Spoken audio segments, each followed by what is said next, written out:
Welcome to Becoming Limitless. This is the podcast for entrepreneurs who want to optimize their brain and their body with biohacking. I'm going to teach you how to eliminate brain fog and upgrade your health so you can have more productivity, energy, and growth in your business. I'm your host, Tanessa Shears. Let's jump in. Welcome back to the Becoming Limitless podcast. Today's episode is super special. It is a live coaching session that I did with Jordan. Now, Jordan is not one of my clients, but a couple of months ago, I put out a call on my Instagram if anyone wanted to come on the podcast and get coached live. And this conversation was so good that I cannot wait to share it with you. We're going to be going over the secret to changing any habit. And throughout the episode, you are going to hear me peel back layer after layer after layer, really digging into what is going on and what is keeping Jordan from implementing some of the things that she knows are gonna make her feel so much better. So you'll hear in the beginning that she wants to talk about bringing down her stress and her HRV and her numbers and everything like that and how it's comparing to her husband. But then we start to dig in on her breakfast and that she wants to consistently eat breakfast, but she's struggling because she has the identity of someone who's never eaten breakfast.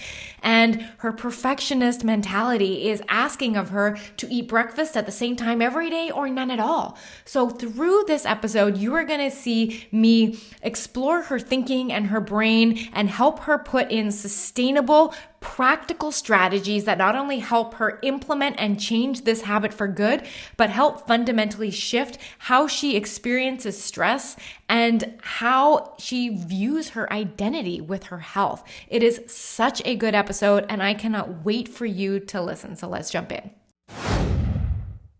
I'll let Jordan introduce herself. Tell us a little bit about who you are, what you do, and we'll get rolling. All right. I am Jordan Wild. So I am an in-home organizer based out of Houston, Texas. So during the day, that's what I do. I go into people's homes and help them create systems in their home to help their families run more smoothly.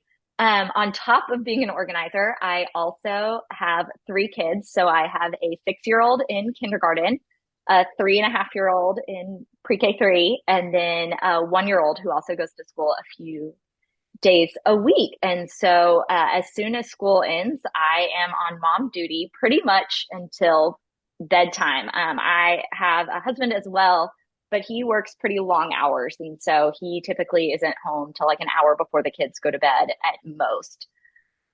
So that's a big part of my life and kind of what I do on a daily basis.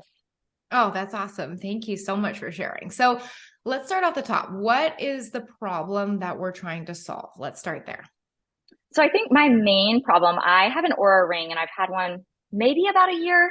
I don't know. My husband's had one for a very long time. We're pretty nerdy in our house.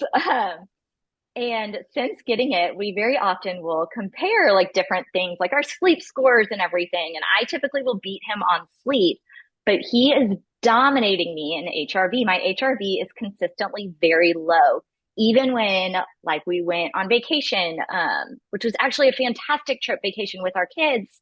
It was really relaxing. And I was like, gotcha, this has got to be it. This has got to help me increase my HRV. No change. I was really surprised by that. And so I feel like I try different things throughout the day, different ways to kind of bring my stress level down. And my HRV is consistently in the 20s and 30s. Okay. So when you say to bring my stress level down, tell me a little bit about kind of what your experience is with stress in your life. You can tell me like family, business, whatever you feel applies. So probably this is like another factor too. In November, I noticed my anxiety was like through the roof. I'm a very logical person with being an organizer. So I logically understand, like, I am freaking out right now. I cannot get my heart rate down. I can't get my anxiety down. So end of November, I started working with a therapist on that and trying to come up with strategies solely for like handling the anxiety, which I feel like is getting better. I'm improving a lot on that. But I feel like in terms of stress, and it's mainly like childcare, kid related stress. my business, I feel like I do a really good job of kind of pushing that to the side. Formerly, before I started my business, I was a stay-at-home mom. And so trying to get out of that mindset of being solely a stay-at-home mom is really hard. So my business is the thing that gets pushed to the side more often. Um, but my stress levels get higher when it comes to taking care of my kids. That's like the bigger thing that causes stress in my life, I feel like. Because personally for me, that's something I don't want to mess up. And so I get nervous about messing that up, increases my anxiety, all of that. Yeah. What are you finding that's working best for your anxiety right now? And are you noticing a difference in HRV? And I think we should preface by, if you're listening and you don't know what HRV is, HRV stands for heart rate variability. And it's basically measures if your body is in fight or flight or it's not. So if your HRV is lower, it's tended to correlate higher with higher levels of fight or flight in the body. And if it's higher, less fight or flight. So if you were to notice, is there anything specifically that was working better to take your anxiety down? And did you notice a difference in your HRV? So I was just glancing through my Aura Ring data and my HRV, and it's like very consistent 20s and 30s. Um, I've noticed like a lot of things, like simplifying different things in my life. Like I've simplified a lot about how I cook. It's like very simple right now. It's like protein for dinner. It's like protein, carb, and vegetable, and then fruit also for kids because they're kids.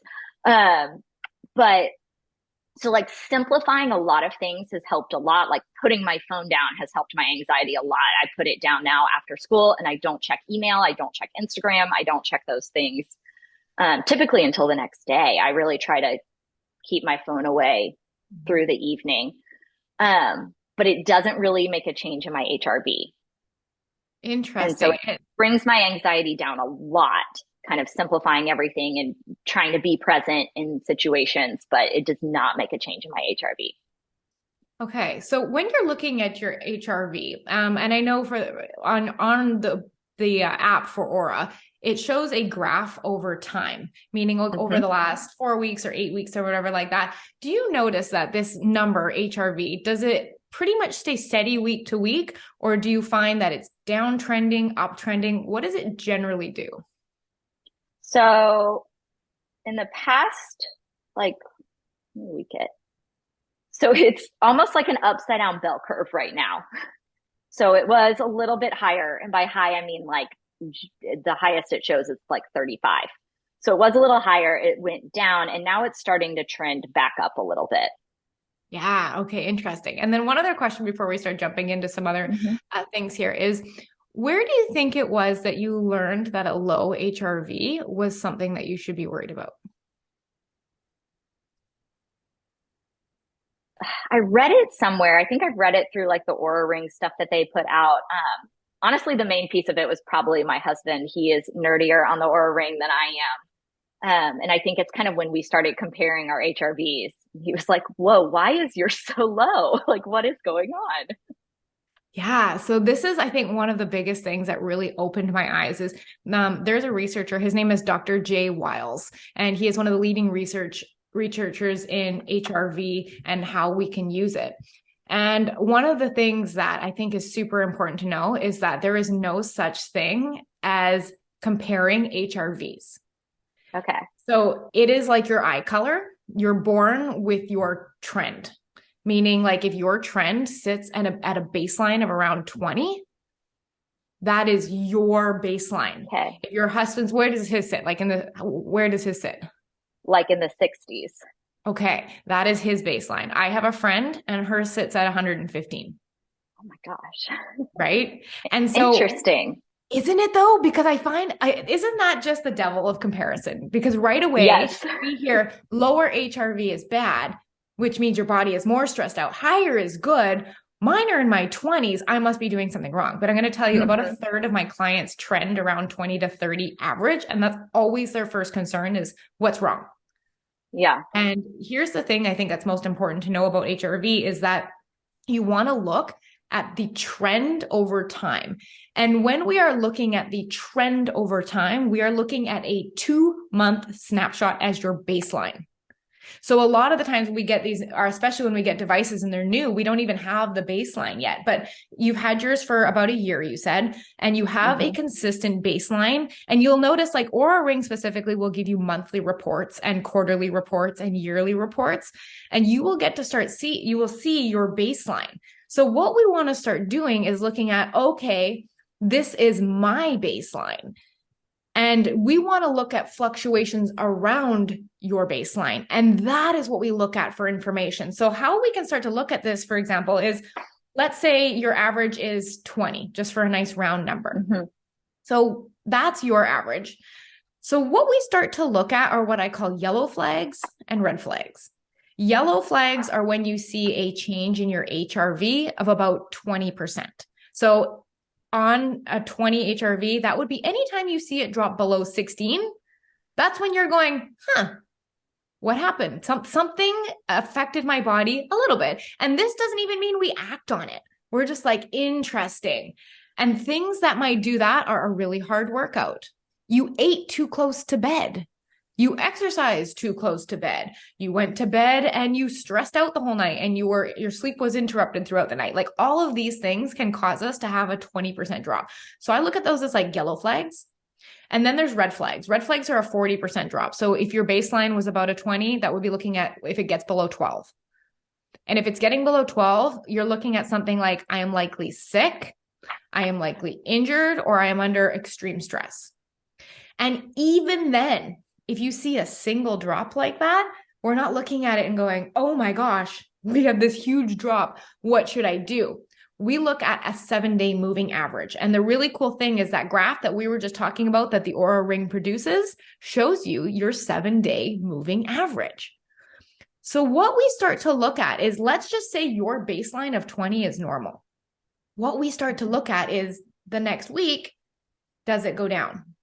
Like, did you see a drop in HRV and did it sustain for the whole week? That says to me, your body might be under a little bit of stress. So is this making sense so far? Are you having any insights, aha moments off of this? Yes, I mean, definitely. I'm like looking at all my data kind of stuff, but that makes perfect sense. I mean, everything else, as we nerd out and compare stuff, is different. Our heart rates are constantly different. And I just know my heart rate is consistently higher than his. That's not bad or good. It just is. Yeah, right. And here's something, you notice how one of the things you said earlier was like, I have this like upside down U-shaped curve. So here's something that it applies to if you have an active menstrual cycle. So when we start our periods, we'll call that day 1. You will naturally from there through ovulation get an increase in HRV. Then what happens is in the last half of your cycle, so the 2 weeks before your period starts, your body produces more cortisol. So what happens? Your HRV drops. Interesting. So you will not even have a traditional tight baseline that you would compare to your husband because he has a 24-hour hormone cycle and we have a 28 to 30.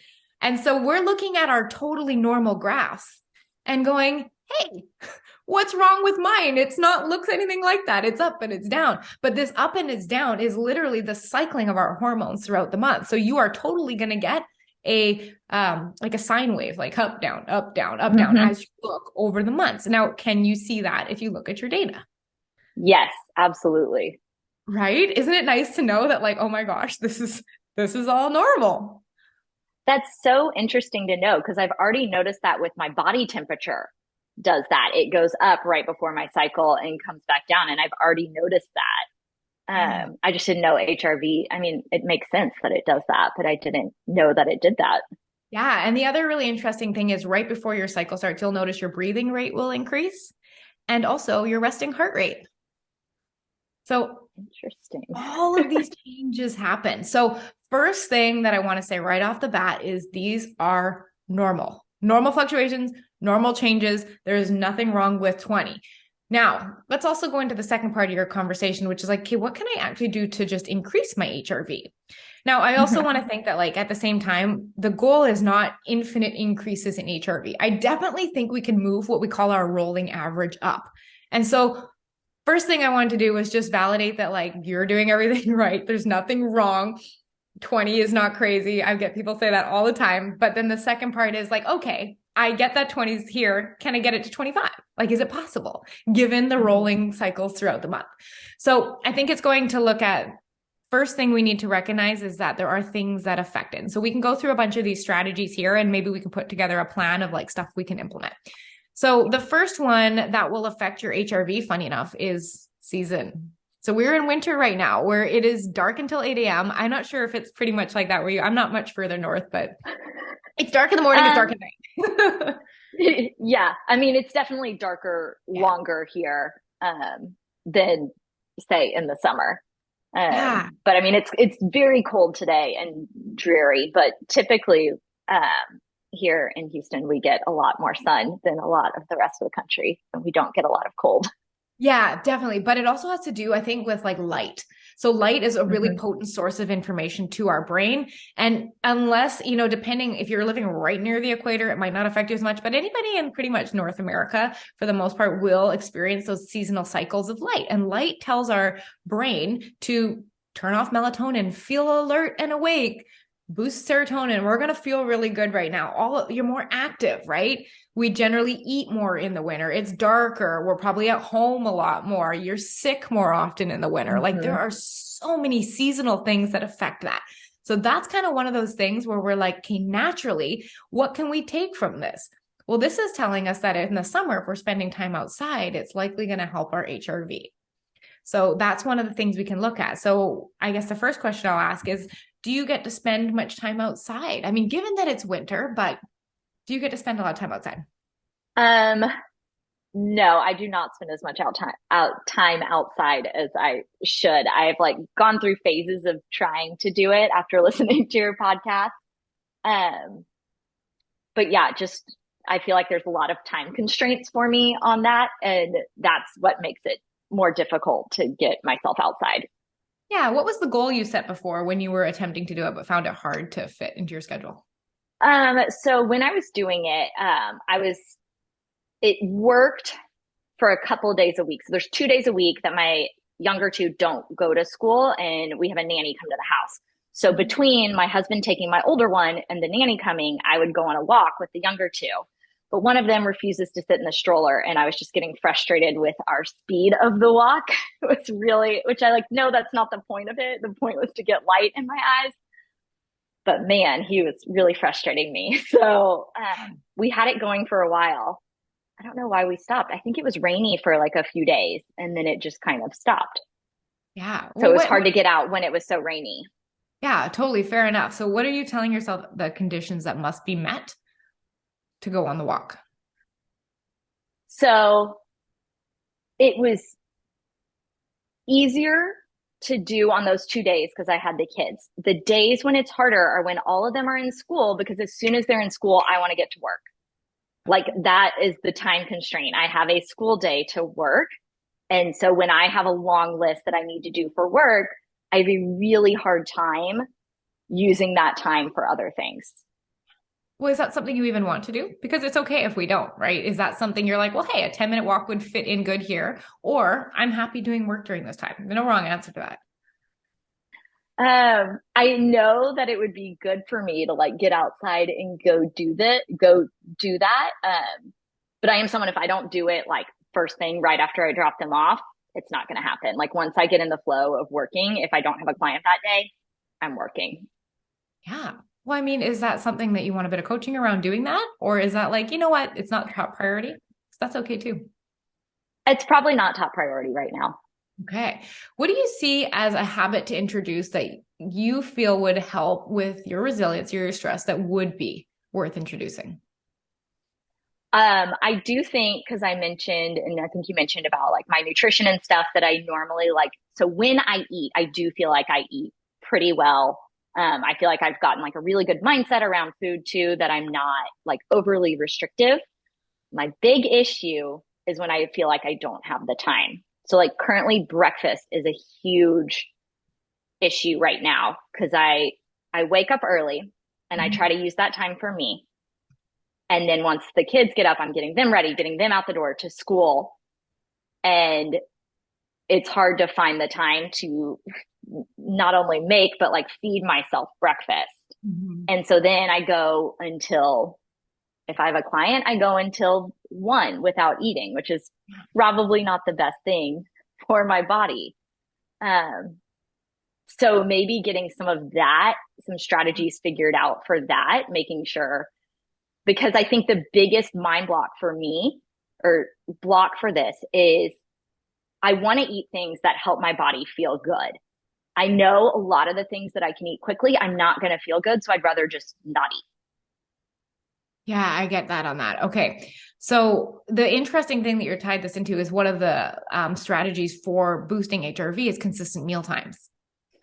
Because naturally, if you think about intermittent fasting, which is essentially, it sounds like you're doing intermittent fasting. Yeah. um, Yeah. but essentially, what you're doing in that is the body is actually put into fight or flight. So generally, when I work with clients and they will be high stress in general, or they will have demanding work or a lot of responsibilities, I actually advise against intermittent fasting because one of the contraindications is that it is for not to be under a lot of stress because it adds stress to our body.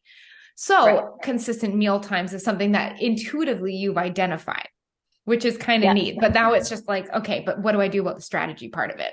Got you. Okay. Mm-hmm. So let's start this. So it sounds like sometimes it works, right? Sometimes breakfast works and sometimes it doesn't. Yes. I think the hardest part, which is probably not a good thing, I'm also not at all hungry when I get up. Mhm. And I love coffee too. So I've started, I make myself drink water before I drink my coffee. And I mean, it is like I chug water so I can get to my coffee. It is not even for a caffeine fix. I just love the taste of coffee. Yeah, And I'm like that too. so, My decaf coffee. I hear you.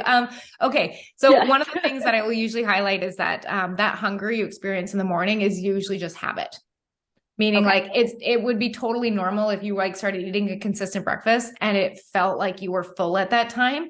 And that is something that will shift because we have hormones specifically. There's a hormone called ghrelin that when it is high, we get hungry.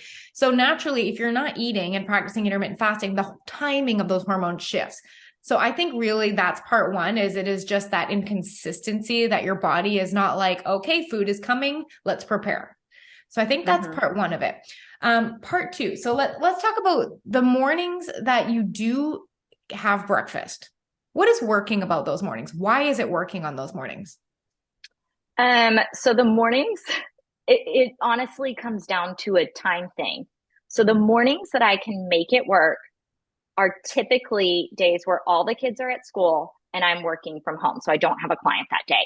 And so I drop them off and then I can come home and like I said, if I do it first thing when I get home, I will get things done. And so I'll like Monday, I like made myself some eggs. I had like leftover bacon from the weekend and did that, and had some avocado. And I was like, perfect, done. And so like that went well because of the time.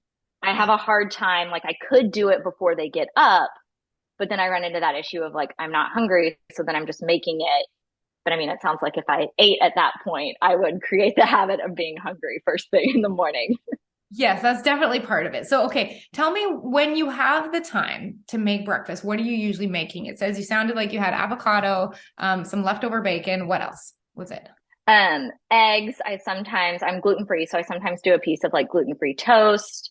Um, and when it's warmer, I do smoothies a lot, and that normally goes well. I just have a hard time making them when it's so cold. What is it about the Um, smoothies that works so well? I feel like it's not, I don't feel like I have to like force it down as much.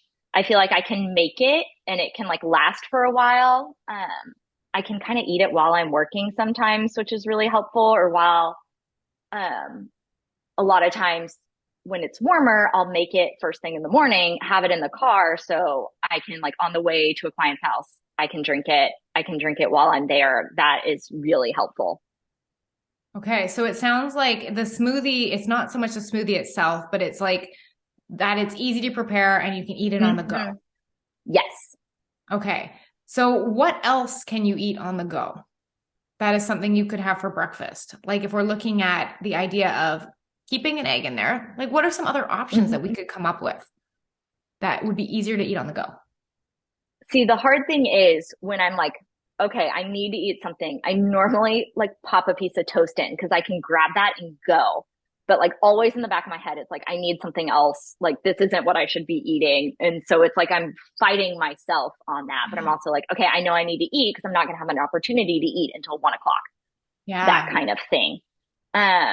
I have done hard boiled eggs in the past, and that's worked well. But then I run into same thing. A lot of this is like fighting myself because I'm like, okay, I need to add like more vegetables in this or like add something else to it. And I'm like fighting myself on it because I'm like, okay, but I need something easy to do with that. And that's where I get stuck. A lot of times it's a lot easier if I don't need a fork to eat it, if I can just like pop it in my mouth. So maybe let's dive into this a little bit. Why are you in a rush? Either I'm getting all the kids out the door and then I have a client's house to be at. So I genuinely am in a rush. In terms of, so from when my kids wake up till we leave is 30 minutes. I have that 30 minutes nailed down. We power through everything. Um, and so if I'm not coming back home, there's not a lot of time for me to get what I need done. And I feel like anything before they get up, I'm just like fighting till the last second to get time to myself. I normally like read a fiction book first thing in the morning after I work out. That's my favorite thing to do. And I'm like fighting till the last second. I'm always like, okay, what am I making them for breakfast? What is the last second that I can start that so that I get as much of this time in the morning to myself? Yeah. Can I make an observation? Yes. Yeah. So one of the original things that we were talking about was this idea of HRV and being under stress. Yes. Now, this stress is a feeling. What is it usually accompanied by? You've touched on the idea that there's anxiety in there. Mm-hmm. Rush is definitely a part of it. What are the other Yes. consistent feelings? It seems like, is this just centered to your mornings or does this seem to span throughout your day? Um, it's not just centered to my mornings. Absolutely not. The feeling of rush is definitely worse when I feel stressed. I Okay. feel very rushed. I get really short with everyone. I mean, I'm sure my husband could name a lot of things that it makes me. Um, but a lot of it too with the anxiety goes to, which is where the rush comes in, is to the worry about what's going to happen, not like focused on what's happening right then. I am like a big worry about the future person, not Yeah. focused on the moment person. Yeah. Tell me a little bit about that worry about the future person. Um, so a piece of it is like I'm in charge of what's happening in the future. So like this morning, my kindergartner had 100th day of school. So like I'm the one that has to remember he needs to get on his 100-day shirt. We had to make shirts for it. And like he's got to remember to get that on. He has to remember his snack. He has to remember his water. There's just all these things going through my head.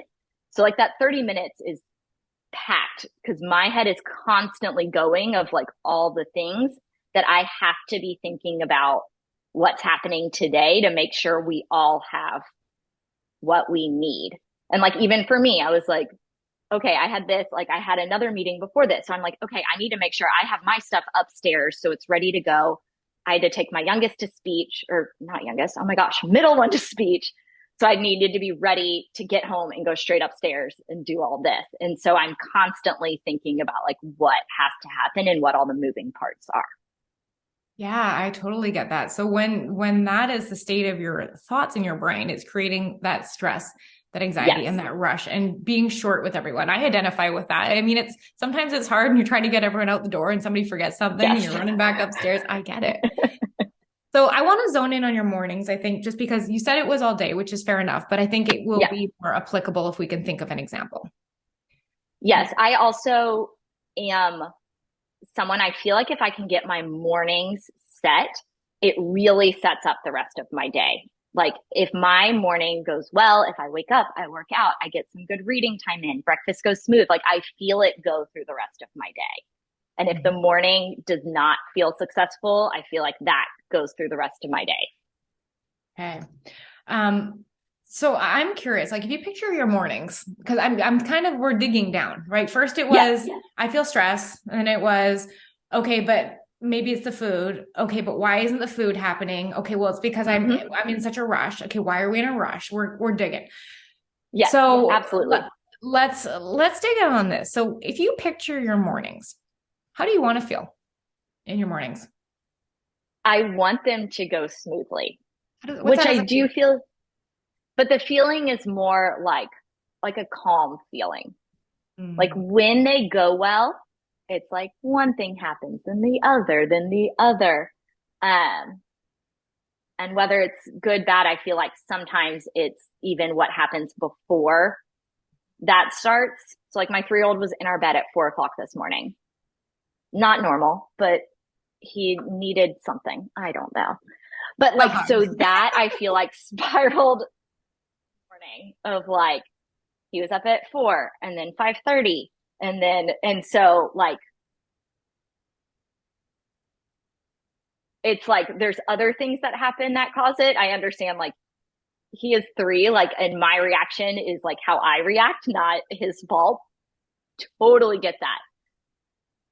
So, but it feels like it's outside things that come in when I like wake up on my own and then I get to work out and then it's like the house is quiet and I get all this time.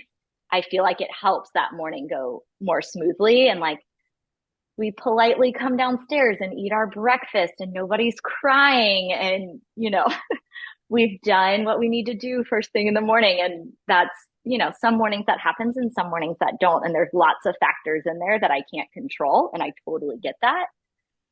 And so part of I'm working on like, what can I control out of this? Yeah. Well, so here's the interesting thing, and I often use this a lot of time in work, is that I'm going to use the word your brain because I think your brain is separate from you. You can hear Okay. your brain thinking, which means I think who we are and our goodness and our wholeness is separate. And then there's our brain who's trying to run this show over here. Now I want you to kind of watch what your brain is doing. If all of these external circumstances go this way, I feel stressed. If these circumstances go this way, I feel calm. But I want Mm-hmm. you to consider this.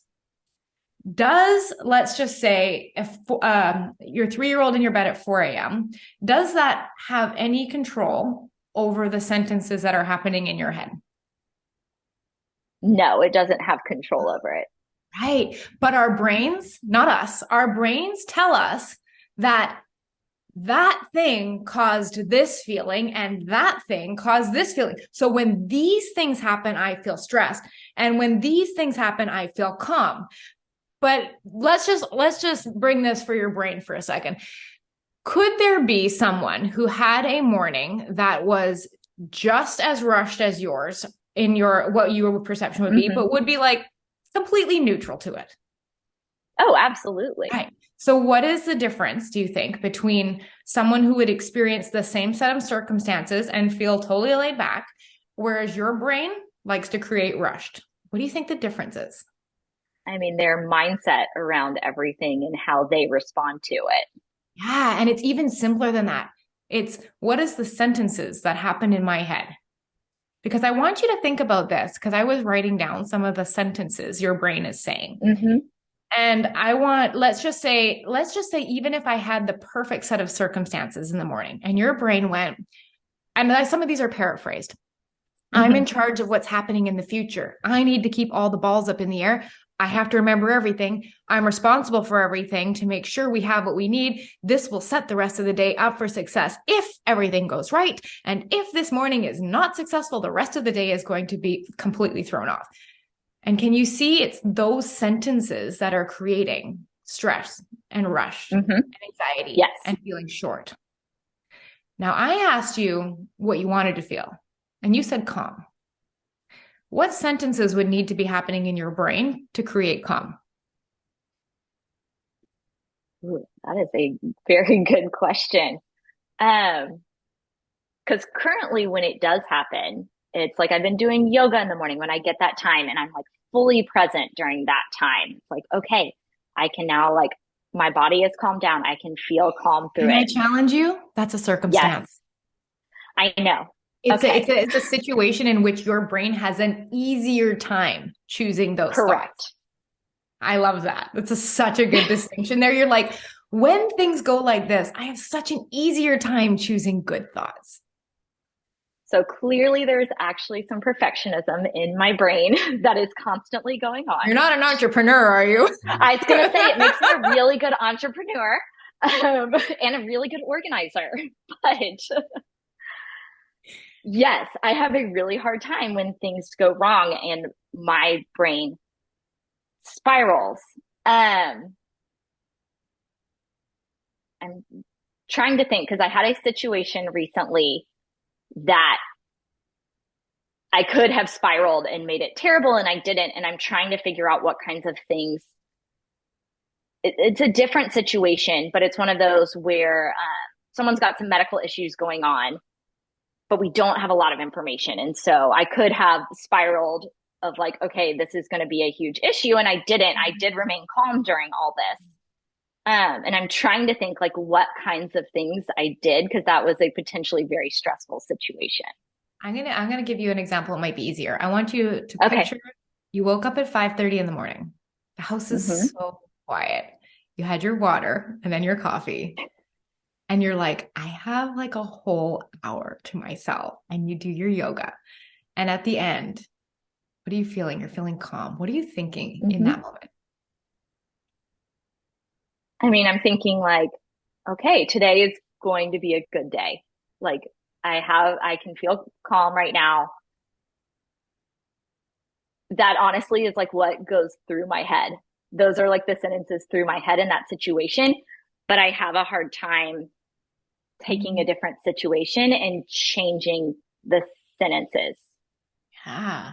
Are you aware that it's those sentences creating stress, anxiety, and rush? Like, is there that step out and be like, okay, I'm feeling stressed right now and I'm feeling anxious and I'm feeling rushed. What am I thinking right now? No. So I can step back and say, like, okay, I'm feeling all this, but I haven't made the connection that it's what's going on in my head. Mm. Maybe a little bit, but not to the point of like, I need to change the sentences in my head. Yeah. Like, I understand what I'm thinking is affecting all of this.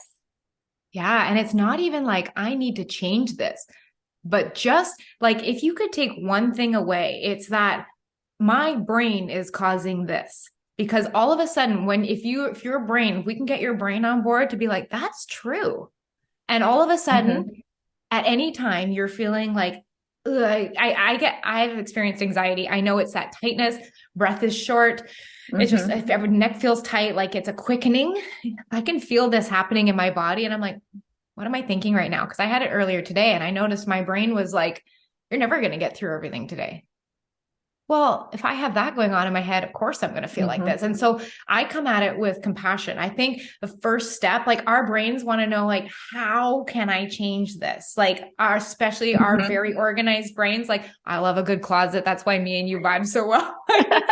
Organized. Yes. But like our brains are just like, okay, I get it. I need to see it happening. Now, how do I fix that? And is that going to take very long? And what is the steps? And do I need to bring Mm-hmm. out my journal in the morning? And did we see how our brain just really Yes. perpetuated that? So here's where I like to go with this. So our brain in the moment, we need to notice that like this feeling, I need to just take a step back and what am I thinking? That is step one. And think of it as week for the entire week. What you are mastering is, are you able to catch yourself and become aware and do it from the place of not trying to change it? Okay. Because our brains are beautiful things in that sometimes all it takes is to see something and you can never unsee it. To see this pattern happening. So step one, catch yourself, notice, oh my gosh, well, of course I feel like this. Look what I'm thinking right now. And then Mm-hmm. step number two is this is where our brain is going to freak out at this. Thoughts are optional. Now, I don't mean the ones that are like your brain going, I have to remember everything, because think how many times you've practiced that. You're really, really good at that. And it Mm-hmm. is going to naturally pop up. And I don't want you to go, something has been gone wrong. I'm still thinking like this. And I've been aware for a week. What's wrong? Yeah. Nothing has gone wrong. Think about this. You have a human brain doing a human brain's job. Its job is to keep you safe, seek out pleasure, and avoid pain. Being an entrepreneur, leading the lives we live that are full, is the exact opposite of that. Our brain wants us to go sit in a cave and eat all day. But doing the stuff we're doing, like becoming something bigger, growing, raising kids, being the lead in our family, it's exactly opposite of that. So I think it's our brain is like, oh, brain, you're being a brain. Nothing has actually gone wrong in the fact that I'm still just becoming aware. Now, here's kind of where we separate that. You know, when you find yourself getting worried and then you follow yourself down the rabbit hole Yes. versus that time you identified where you're like, I could stop it. Yes. What you learned there was that thoughts are optional. You never have to follow them. And so the big elaborate thing that our brain likes to come up is like, well, how do I change this thought? How do I stop this from happening? Here's the crazy thing. The fact that we think we need a how for that is a thought. Okay. It's not a fact. Isn't that crazy? Like the fact that I've had people say before, but this is going to take a long time to change. I'm going to have to do morning routines on this forever. I'm going to have to. But what if all those are just thoughts? Like, what if after today, your brain makes that connection that, like, when I think I'm responsible for everything, and if this doesn't go right the rest of the day, so I have to keep everything so tightly managed. What if that thought, if we could just see it and be like, no, brain, that's not true. And what if it didn't need to be any more complicated? Like, actually, like, if you ask yourself why we think it needs to be more complicated, what do you think? I mean, I think I am someone that constantly is trying to find like the answer or how to change something and so this is like a very different mindset to anything I've done. It's like just be aware and just notice it. And it's not, I feel like my brain constantly is like, how do I fix it? How do I fix it? How do I change it? How do I make this better? Right. And one of the best questions you can ask yourself, and I was asked this by my business coach one time. She goes, Tessa, is this thing that I thought was a very big thing. And I was like, I can't grow my business because I have a baby. And every time I need to take on a new client, I have to call my mom and ask her if she will watch my daughter for another hour. Like, big thing. Never be able to be successful. This is a couple years ago. And my coach looks at me, she's like, so why is this a problem? You have to call your mom. Like, is this the problem? Like, I was like, oh my God. So I love asking that question of when your brain is like, oh my gosh, well, why is this a problem? Like, actually, like this doesn't have to be a problem. Right. And so one thing that I then want to give you, so we have step one is catch yourself, and it's just literally seeing it. Step two, I call just not choosing it. You don't have to choose to continue that. As soon as you are aware, you can make a different choice, which is why I say practice awareness until it feels good without the expectation that you need to change it. Then, only if you want, you can start exploring different things that feel better, because we also get to choose our thoughts on purpose. So I asked you in that moment of calm after your yoga's finished, what are you thinking? And you said, today's going to be a good day. Like if you were to think that right now, and here's the litmus test, if you genuinely think today's going to be a good day, does it make you feel the way you want to feel? Does it give you calm? Yes. Okay. Now we task your brain with choosing that thought on purpose, and not like, today's going to be a good day. Today's going to be a good day. Like those mantras don't work. If you don't believe it, it does not work. So the task is then being able to find a thought that is believable. It's generally like, and sometimes thoughts like today is going to be a good day feel like a huge jump. Like the morning's crazy. What do you mean? But what about the thought, like, I can only do one thing at a time? Right? And thinking that, like, if you have two sides of a pendulum where one is stress, anxiety, and overwhelm, and the other is calm, what is one step better than stress and anxiety? Right? Maybe it's just rush. And what if we can just get to neutral and that's the goal? What if we can just experience the morning and just be like, I can only do one thing at a time. Like I have things to do and I am doing the first one of those things right now. And watching when your brain tries to tell you, but there's all the things. Yes. So let's begin to tie this back. So we're looking at breakfast. Now I'm going to ask you this. What is the reason breakfast isn't happening? For me. Yes. Honestly, because I'm doing everything for everyone else. Once that wake up time hits, I'm like now full blown mom until I'm full blown work. And it sounds like you also just have a belief that breakfast isn't something for you. Probably. If you're like, this time is for me. And then there's this time. And there may literally not, you can think all you want. There literally may not be enough time in that 30 minutes for breakfast. So instead of trying to cram something else into that 30 minutes, what about the idea that breakfast is for you? Like, what would you need to think about breakfast to make it important enough to put in that time in your morning? And not just like, I should be doing this because somebody told me and I heard it on a podcast. I mean, like, I really like to check in and be like, why do you even want to eat breakfast? Is it important to you? It sounds like I like putting good food in my body. I know this is good for me and I matter, but not more than 30 minutes in the morning. So let's switch that up. What do you need to be thinking? It's an interesting thing. So I have not eaten breakfast since high school. Mm-hmm. And I think it started almost as like a diet culture thing. Of course, right? It comes somewhere. I'm not going to eat breakfast because this is one meal I don't need to eat. I don't feel like I have that same mindset anymore, but it's just continued of I am not someone who typically eats breakfast. So like it feels like a big leap to be someone who eats breakfast. I do agree. I like to put good food in my body. It makes me feel good. Mm-hmm.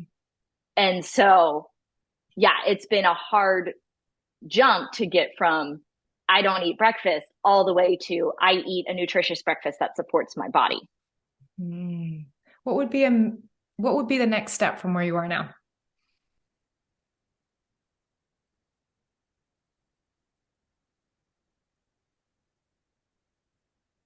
I see your question.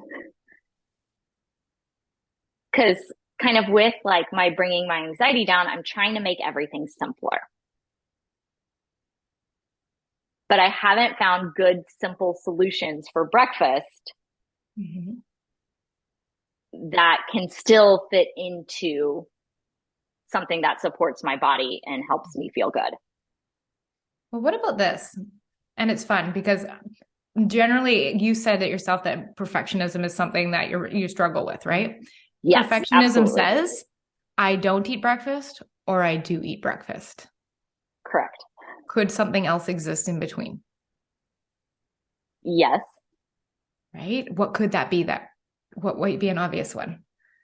I mean, it could be I sometimes eat breakfast. Yes. Right? Like how many days a week? Because you said one of the limiting the days that you have the time are the days when all the kids go to school and you don't have a client. How many days on average is that per week? 1 or 2. Okay. Could you start there? Yes. Right? It's that idea of minimum baseline. I'm committing to 1 to 2 per week. And what if you just focused on that for the next 2 months? And at the end of 2 months, you could say, I eat breakfast twice a week. Then what might be an option? 3 times a week. I know, right? And in the meantime, you could have fun experimenting with different options, right? Because our brain likes to go like, yeah, but it's because of the options too. But really, I think part of it is your brain is like, if I can't figure out the right solution that fits every day, there is no solution. Yes, that is what my brain says. Right? So what if you did your solution 2 days a week? That was your eggs, your bacon, and your avocado.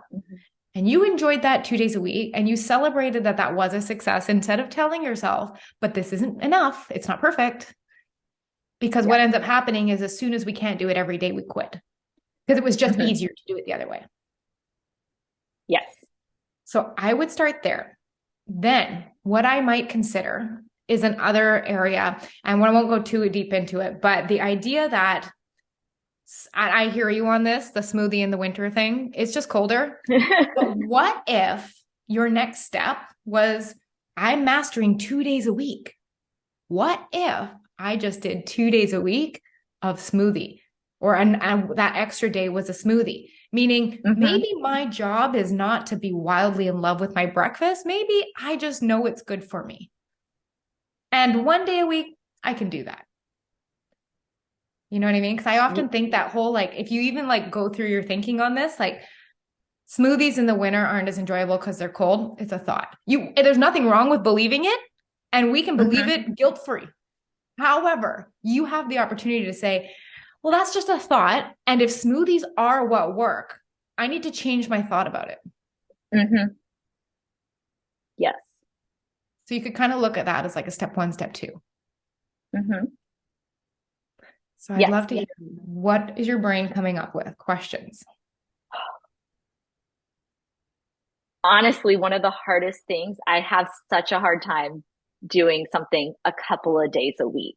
Tell me. Like when I plan out my mornings, so I didn't end up working out this morning. My morning still went great, just fine. But I plan out every single day. And I'm okay when so I work out, I do yoga 4 to 5 times a week. So when I don't do it in the morning, it doesn't ruin anything. Hold on. Is that still working? Yes, it's still working. Okay. And my AirPods just died. And so Okay. um I have such a hard time not planning things for the at least the 5 days of the work week. And I feel like that's gonna be a big change for me. Cause like that, I'm like an all or nothing person. I either want to do it every day or I don't. Logically, what you're saying makes perfect sense. Like, yes, I can have breakfast 1 to 2 days a week. I can commit to doing it on these days that I don't have clients, that I have the time to do it. But yeah, I think it's just going to take like the planning of it and then committing to it. Why And do you once think I it would get be back hard home, to do only 2 days a week? It's less work than 7 days a week. correct, it is. What do you think? It's just, I feel like I put things like that so much as part of my identity. I have a hard time with sometimes. Like I What is the decide, okay, I'm thought a you're person having who about does this. sometimes? The sentence is going through your head about sometimes.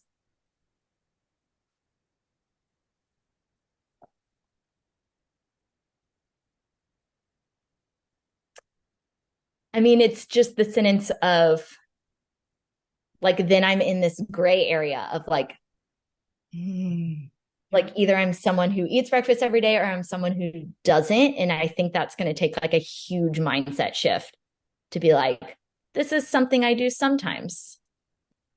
Could that be just a thought? It could be just a thought. Because what is the problem your brain perceives with sometimes? Just like an identity problem with it. But why is it an identity problem? I don't know. If you did know, let's take a guess. Let's take a guess at what it might be.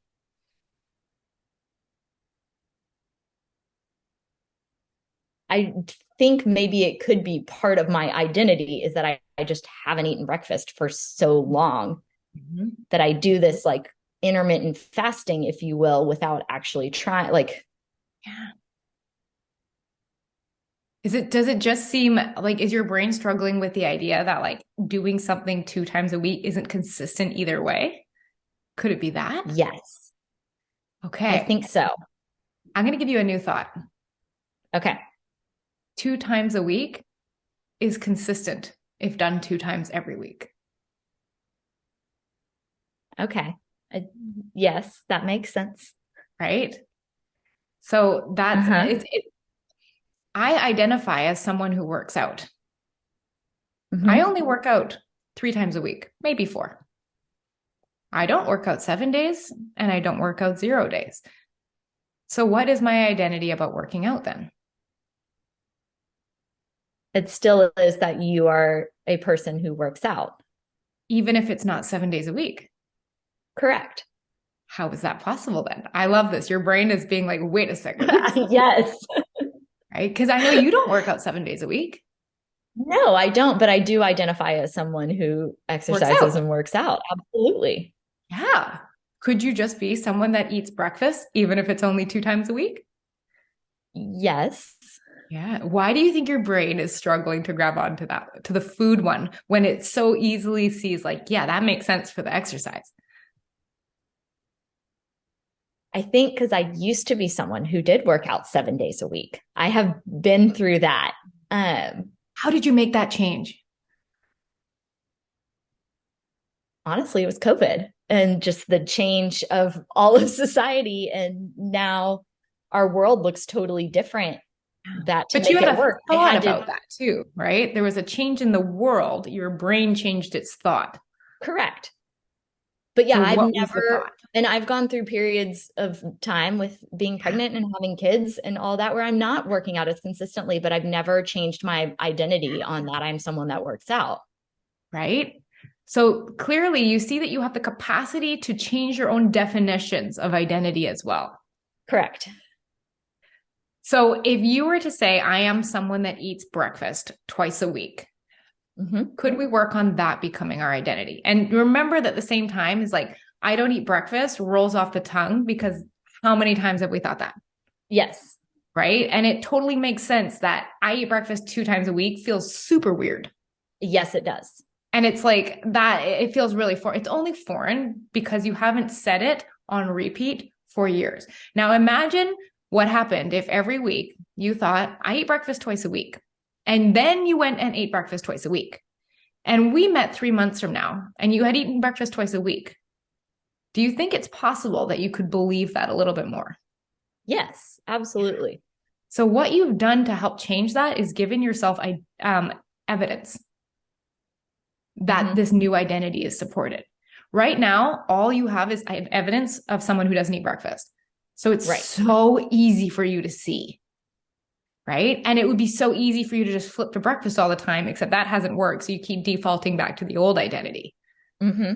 So in order to get to that new identity, you have to practice being that person, not only with thinking, I can eat breakfast twice a week and that's okay, but I'm also going to do it and give myself evidence for that.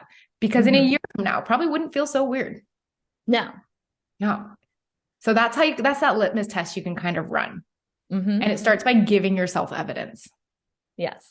All right. Biggest takeaway you've gotten today? I mean, I just think the biggest takeaway that I've gotten is like really on everything, even just this last conversation, taking a step back and being like, what are the sentences going through my head and just catching them. I mean, even just as like that sentence of that I'm someone who doesn't eat breakfast is holding back all of this that I can do. Yeah, I love that. Because sometimes it just seeing things and being like, oh, it's hard to see everything in our own minds because it's so factual. It is true. And how could anything else possibly be true if this is true? Yes. Right? So that's kind of the job, is we just get to question our thinking. And I love constantly redeciding if I still want to keep the beliefs I have. Do they still serve me?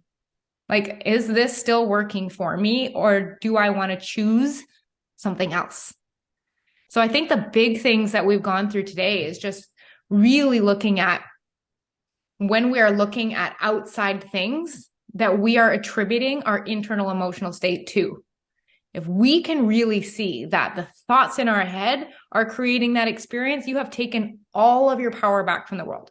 Because the best piece of advice, coaching advice I was ever given, and I was given when I was pregnant with my first daughter, was the best news that you can ever get is that your brain and its sentences are the problem.